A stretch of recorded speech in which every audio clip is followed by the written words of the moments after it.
السلام علیکم ورحمۃ اللہ وبرکاتہ۔ نحمده ونصلی علی رسوله الکریم، اما بعد۔ محترم سامعین کرام، 15 شعبان المبارک یعنی شب برات کے تعلق سے لوگ افراط و تفریط کا شکار ہیں۔ اس میں ایک طبقہ ہے جو سرے سے شب برات کا انکار کرتا ہے،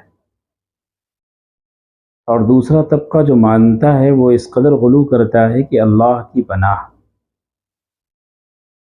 حدیث کے حوالوں سے ملتا ہے کہ 15 شعبان کی رات میں اللہ تبارک و تعالی قبیلے بنو کلب کی بکریوں کے جسم پر جس تعداد میں بال ہیں، اسی تعداد میں دوزخ سے بندوں کو آزاد فرماتے ہیں، مگر 6 لوگ ایسے ہیں جو اللہ کی رحمت سے اس رات میں محروم رہتے ہیں۔ پہلا وہ شخص ہے جو مشرک ہے، خدا کے ساتھ میں کسی کو شریک مانتا ہو، خدا کی ذات اور صفات کے ساتھ میں شریک کرتا ہو۔ دوسرا وہ شخص ہے جو دل میں بغض و کینہ رکھتا ہو، کسی کے تعلق سے حسد رکھتا ہو، بلا وجہ کسی سے جلتا ہو۔ کینہ پرور کی اللہ تعالیٰ اس رات میں مغفرت نہیں فرماتے ہیں۔ تیسرا وہ شخص ہے جو صلہ رحمی نہ کرتا ہو، جو بلا کسی شرعی عذر کے وہ لوگوں سے رشتوں کو منقطع کرتا ہو۔ اللہ تعالیٰ اس شخص کی بھی اس رات میں مغفرت نہیں فرماتے ہیں۔ چوتھا وہ شخص جو متکبر ہے، کبر کی وجہ سے اپنے پائجامے کو ٹخنوں سے نیچے یا ازار کو لٹکا کے گھسیٹ کے چلتا ہو، ایسے متکبر شخص کی بھی اللہ تعالیٰ مغفرت نہیں فرماتے ہیں۔ پانچواں جو والدین کا نافرمان ہو، اور چھٹا وہ شرابی شخص ہے جو شراب کے نشے میں دھت رہتا ہو۔ ان 6 لوگوں کی اللہ تعالیٰ اس رات میں مغفرت نہیں فرماتے ہیں۔